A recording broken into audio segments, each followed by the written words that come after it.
Good morning, students. Today's topic is past continuous tense. प्यारे बच्चों, ये हमारे पास्ट की सीरीज चल रही है. पास्ट इंडेफिनिट टेंस आपने पिछले वीडियो लेक्चर में देखा है, और जिसने नहीं देखा तो पहले पास्ट इंडेफिनिट टेंस का वीडियो लेक्चर अवश्य देख ले. और उससे पहले हमारी प्रेजेंट की सीरीज जो है वो कंप्लीट हो चुकी है, तो वो भी अवश्य देख ले. तो प्यारे बच्चों, आज हम डिस्कस करते हैं पास्ट कॉन्टिन्यूअस टेंस को, और इसका सेकंड नाम हम ये भी बोल सकते हैं पास्ट प्रोग्रेसिव टेंस. जैसे प्रेजेंट कॉन्टिन्यूअस टेंस होता है तो इसी तरह प्रेजेंट प्रोग्रेसिव टेंस होता है, तो ऐसे ही पास्ट कॉन्टिन्यूअस टेंस का दूसरा नाम जो है वो पास्ट प्रोग्रेसिव टेंस भी होता है. तो प्यारे बच्चों, सबसे पहले हम इसकी डेफिनेशन देखते हैं.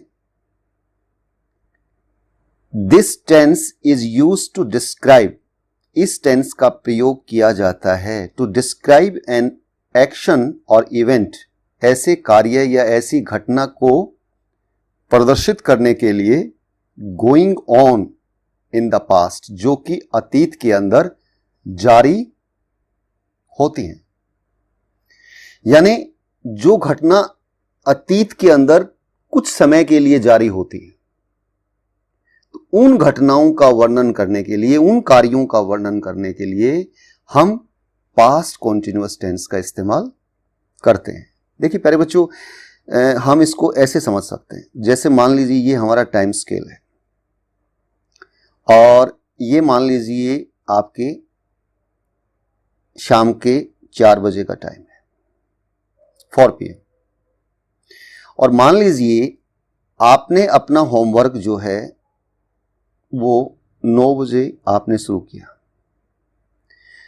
और आपने 12 बजे तक कंप्लीट कर लिया, दोपहर के 12 बजे तक. तो प्यारे बच्चों, अगर इसी स्पेसिफिक टाइम पे कोई आपसे पूछे तो आप बोलोगे कि I started my homework eight 9 AM.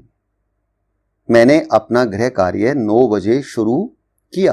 तो इस स्पेसिफिक पॉइंट के ऊपर, मतलब ये तो प्रेजेंट का टाइम है अभी आपका, तो ये पास्ट का टाइम है. यानी उस स्पेसिफिक टाइम पे आपने काम शुरू किया, तो समझो वो आपका पास्ट इंडेफिनिट होगा.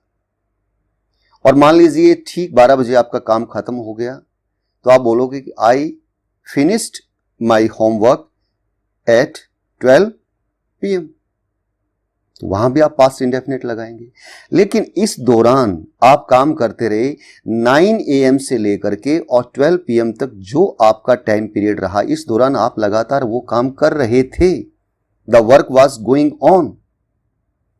सो I was doing my homework from 9 AM to 12 PM.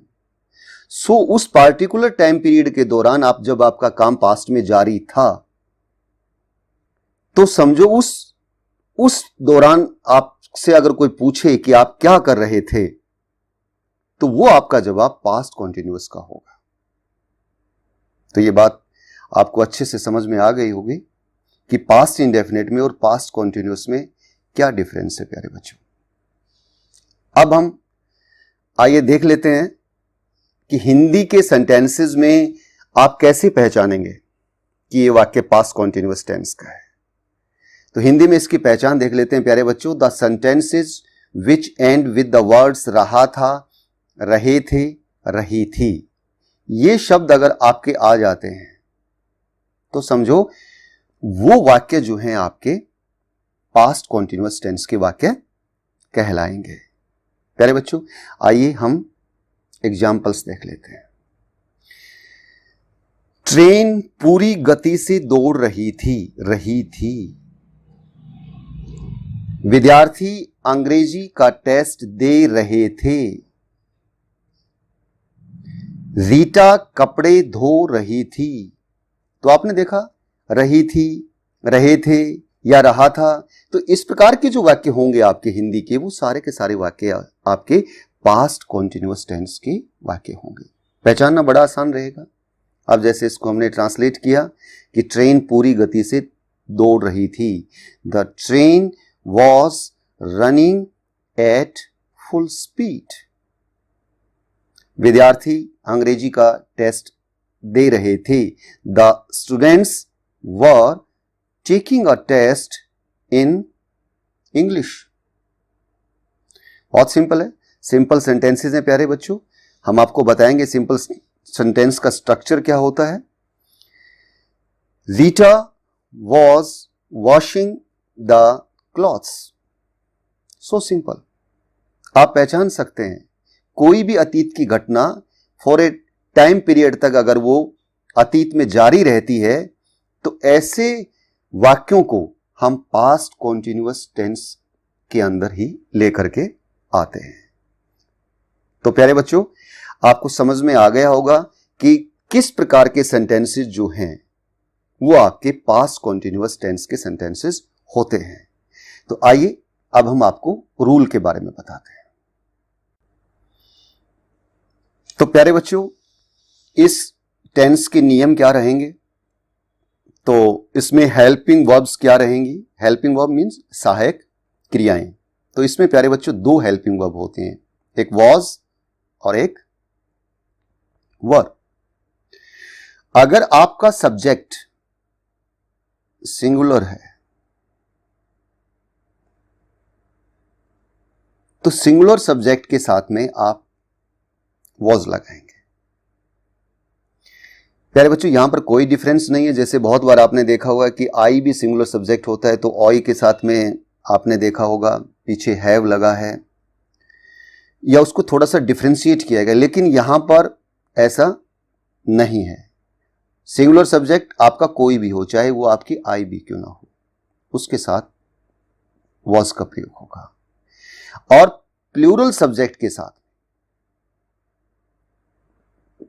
यदि आपका कर्ता जो है वो बहुवचन है तो उसके साथ में आप क्या लगाएंगे? वर लगाएंगे। और यदि आपका कर्ता जो है एक वचन है उसके साथ आप क्या लगाएंगे? वॉज का प्रयोग करेंगे। सो सिंपल, बहुत आसान है, याद रखना भी। अब प्यारे बच्चों यहां देखते हैं कि मेन वर्ब जो मुख्य क्रिया होगी आपकी, मेन वर्ब क्या होती है? मुख्य क्रिया। तो जो आपकी मुख्य क्रिया होगी प्यारे बच्चों, उसके साथ में आईएनजी आपको लगाना है। और आईएनजी लगाने के जो नियम है प्यारे बच्चों वो मैं आपको बता चुका हूं प्रेजेंट कॉन्टिन्यूअस टेंस में। आप एक बार प्रेजेंट कॉन्टिन्यूअस टेंस में जाकर के उस वीडियो को देख लें ध्यान से। तो वहां पर मैंने आपको बताया भी था आईएनजी लगाने के नियम क्या होते हैं। राइट के साथ अगर हम आईएनजी लगाते हैं तो प्यारे बच्चों हम ई को हटा देते हैं, राइटिंग। तो हम यहाँ ज़्यादा डिटेल में आपको नहीं बताएंगे, लेकिन आप उस वीडियो लेक्चर को जाकर के देख लें। तो वहां पर मैंने आपको आईएनजी लगाने के सारे नियम बता रखे हैं, तो आप बड़े आराम से आईएनजी लगा पाएंगे। तो प्यारे बच्चों, अब आपने देख लिया कि इसमें हेल्पिंग वर्ब्स वॉज और वर। वॉज का प्रयोग सिंगुलर सब्जेक्ट के साथ और वर का प्रयोग प्लूरल सब्जेक्ट के साथ। और मुख्य क्रिया जो है, मुख्य क्रिया किसी भी कॉन्टिन्यूअस टेंस की बात अगर होती है प्यारे बच्चों, तो वहां पर हमेशा ही वर्ब की फर्स्ट फॉर्म प्लस आईएनजी का प्रयोग होता है। तो प्यारे बच्चों, अब हम देखते हैं सेंटेंस स्ट्रक्चर, यानी सिंपल से सिंपल जो सेंटेंस स्ट्रक्चर होता है वो हम आपको बता रहे हैं। अब सबसे पहले हम आपको बताएंगे अफर्मेटिव सेंटेंसेस, मतलब सकारात्मक वाक्यों का। सकारात्मक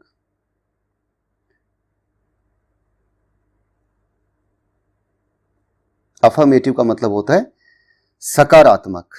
तो जो हमारे सकारात्मक वाक्य होते हैं प्यारे बच्चों, यानी जिसमें ना नहीं होता है, जिसमें क्या नहीं होता है, तो वो वाक्य आपके हिंदी में सकारात्मक वाक्य कहलाते हैं और उनको हम इंग्लिश में अफर्मेटिव सेंटेंसेस बोलते हैं।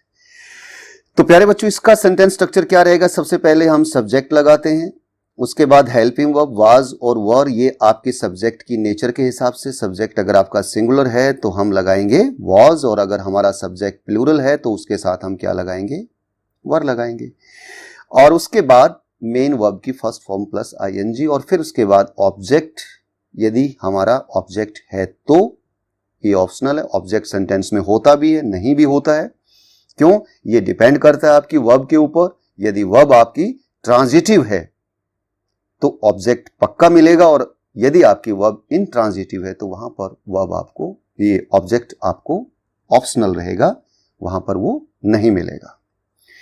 तो प्यारे बच्चों, आइए कोई भी एक एग्जाम्पल इसका हम देख लेते हैं। देखिए, लक्ष्मण was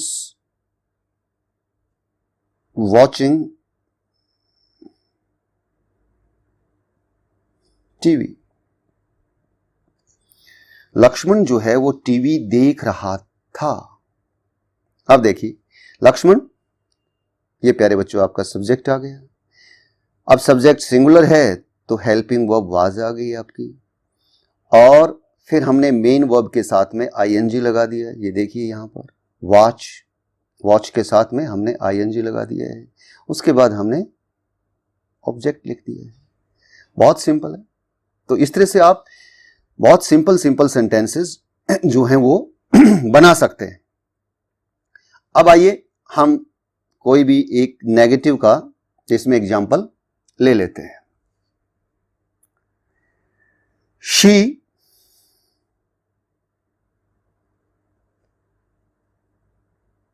was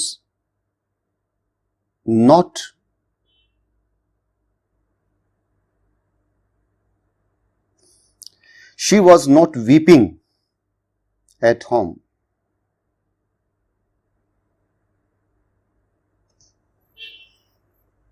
तो ये हमारा नेगेटिव सेंटेंस है प्यारे बच्चों। वह घर पर नहीं रो रही थी। शी, ये आपका सब्जेक्ट हो गया, ये आपकी हेल्पिंग वर्ब हो गई, ये आपका नोट लगा दिया प्यारे बच्चों। ये देखिए, सब्जेक्ट, हेल्पिंग वर्ब, फिर नोट, उसके बाद वर्ब आ गई आपकी वीप, और ये हमने वीप के साथ में आईएनजी लगा दिया। और यहां पर ऑब्जेक्ट प्यारे बच्चों है नहीं, तो ये हमने फ्रेज यहां पर लगा दिया।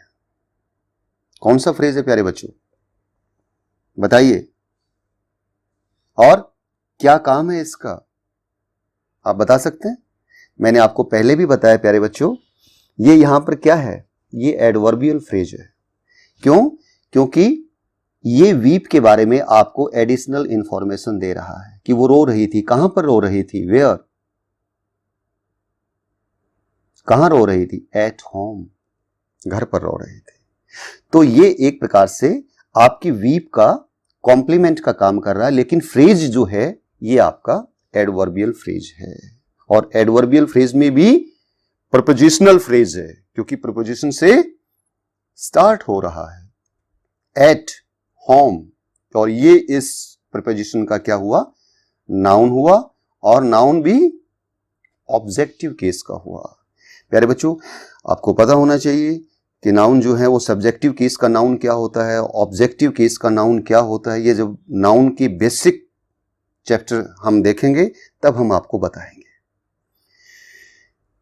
तो यहां पर बस आप इतना सा ही ध्यान में रखें। आइए अब हम देखते हैं इंट्रोगेटिव सेंटेंसेस के बारे में।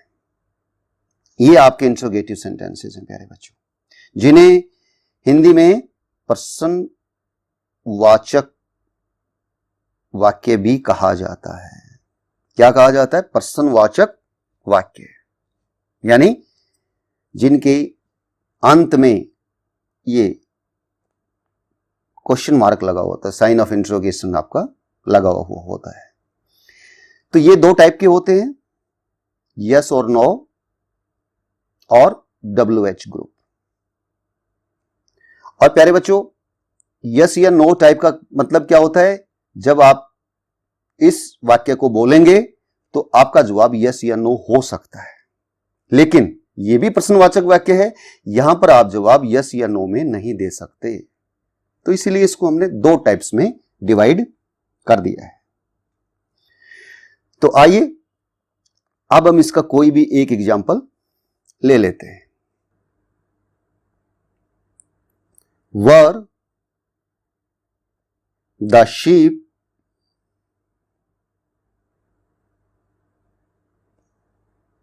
grazing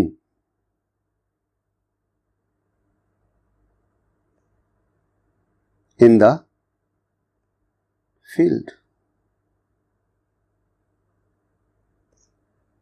ये देखिए प्यारे बच्चों, तो वाज और वर इन दोनों में से मैंने सब्जेक्ट के अकॉर्डिंग शीप, अब ये प्लूरल है, शीप का सिंगुलर और प्लूरल प्यारे बच्चों एक ही होता है, तो यहां पर हमने उसको प्लूरल माना है।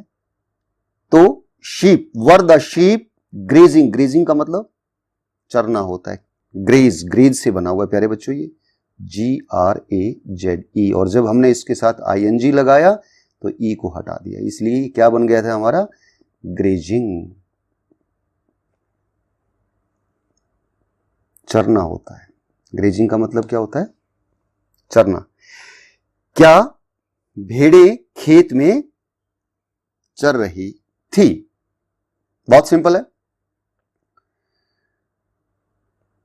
तो ये आपका हेल्पिंग वर्ब, वाज और वर में से एक लगा दिया, वर लगा दिया शीप के अकॉर्डिंग, फिर हमने वर्ब की फर्स्ट फॉर्म के साथ ING लगा दिया, यहां पर ऑब्जेक्ट इसमें है नहीं प्यारे बच्चों, और ये अब मैं आपको बताऊंगा नहीं क्योंकि अब आप इसके बारे में अच्छे से जान चुके हैं। इन द फील्ड जो है वो आपका वर्ब का कॉम्प्लीमेंट है, और किस टाइप का कॉम्प्लीमेंट है ये आपको मालूम हो चुका है।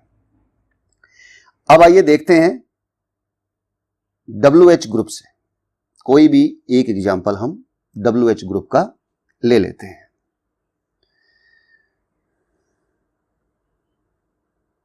Why was the gardener plucking flowers? तो प्यारे बच्चों WH ग्रुप में आपने देखा स्टार्टिंग में WH आ गया, उसके बाद वाज और वर जो है, वाज और वर जो है वो हमने गार्डनर के हिसाब से लगा दिया। गार्डनर हमारा सिंगुलर है, एक वचन है, थर्ड पर्सन है, और इसके साथ में हमने वाज का प्रयोग कर दिया। और उसके बाद सब्जेक्ट, सब्जेक्ट हमारा आ ही गया गार्डनर, और फिर वर्ब की फर्स्ट फॉर्म प्लक, प्लक मैंने होता है तोड़ना, प्लक PLUCK, और इसके साथ ING लगा दिया। और फ्लावर्स, माली फूलों को क्यों तोड़ रहा था? क्या मतलब हुआ? माली फूलों को क्यों तोड़ रहा था? तो प्यारे बच्चों इसका जवाब यस या नो में नहीं दे सकते, इसलिए ये सेंटेंस जो है वो हमारा WH कैटेगरी में माना जाएगा। तो आइए अब हम देखेंगे इंट्रोगेटिव प्लस नेगेटिव सेंटेंसेस का सेंटेंस स्ट्रक्चर क्या होता है। तो प्यारे बच्चों ये हैं हमारे इंट्रोगेटिव प्लस नेगेटिव सेंटेंसेस, यानी पर्सनवाचक और प्लस नॉट। एक ही वाक्य में दोनों चीजें आ जाए, उसमें आपसे सवाल भी पूछा जाए और वो सेंटेंस आपका नेगेटिव भी हो, नकारात्मक भी हो। तो आइए ऐसे सेंटेंसेस का पास्ट कॉन्टिन्यूअस टेंस में क्या स्ट्रक्चर रहेगा। तो प्यारे बच्चों इसमें भी दो आपकी टाइप रहेंगी, यस या नो, और आपका WH ग्रुप। तो यस नो टाइप में सबसे पहले हम हेल्पिंग वर्ब वाज और वर में से एक को लेंगे, उसके बाद सब्जेक्ट, फिर हमारा नॉट, फिर मेन वर्ब की फर्स्ट फॉर्म प्लस ING, और उसके बाद ऑब्जेक्ट। ये हमारा ऑप्शनल रहेगा, अगर है तो ठीक है, नहीं है तो कोई बात नहीं, और क्वेश्चन मार्क लगा देंगे एंड में। तो प्यारे बच्चों इसका एक कोई भी एक एग्जाम्पल हम ले लेते हैं। तो हमारा एग्जाम्पल क्या रहेगा प्यारे बच्चों? वर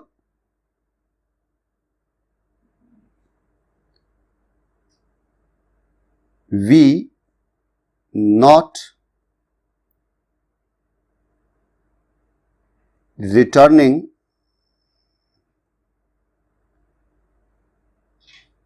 from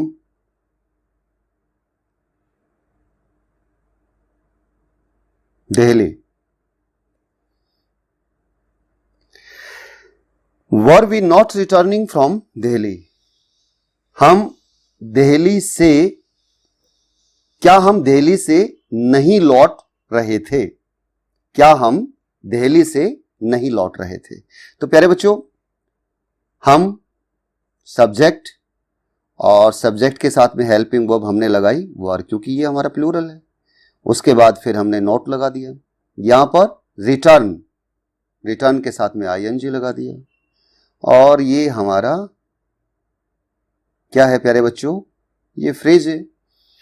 ऑब्जेक्ट इसमें है नहीं, और ये आपको पता लग चुका है कि ये आपके वर्ब का कॉम्प्लीमेंट है और एडवर्बियल फ्रेज है, क्योंकि ये आपको वेयर का जवाब दे रहा है। और इसको दूसरे अर्थों में हम प्रपोजिशनल फ्रेज भी कहते हैं, क्योंकि ये प्रपोजिशन से स्टार्ट है और ये आपके प्रपोजिशन का नाउन है। तो ये नाउन आपके ऑब्जेक्टिव केस का है।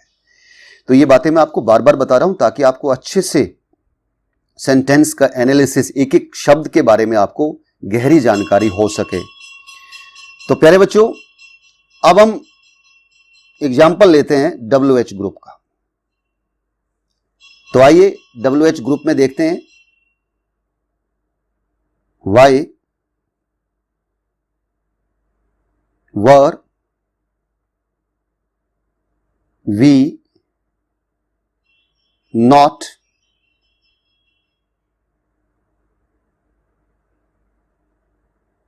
needing the floor. Why were we not kneading the floor? हम आटा क्यों नहीं गूंथ रहे थे। नीडिंग मीन्स गूंथना और फ्लोर मीन्स आटा। हम आटा क्यों नहीं गूंथ रहे थे। नीड ये वर्ब होती है प्यारे बच्चों, KNEAD, नीड। नीड मैंने आटा गूंथना होता है और फ्लोर मैंने आटा होता है। तो ये देखिए, ये आपका WH ग्रुप है। तो ये आपका WH आ गया यहां पर। फिर वाज वर्ब में से हमने वर को लगाया वी को देखते हुए। फिर उसके बाद सब्जेक्ट नॉट, ये मेन वर्ब आ गई आपकी नीडिंग, और ये आपका ऑब्जेक्ट आ गया द फ्लोर। So simple. तो प्यारे बच्चों, अब आपने सीख लिया सिंपल जो हमारा अफर्मेटिव सेंटेंस होता है उसका स्ट्रक्चर कैसा होता है, आपके नेगेटिव का स्ट्रक्चर कैसा होता है, इंट्रोगेटिव प्लस नेगेटिव का स्ट्रक्चर कैसा होता है, अकेला इंट्रोगेटिव जो होता है यस नो टाइप का उसका स्ट्रक्चर कैसा होता है, WH ग्रुप का स्ट्रक्चर कैसा होता है। आपने इसके सारे रूल्स भी प्यारे बच्चों सीख लिए हैं।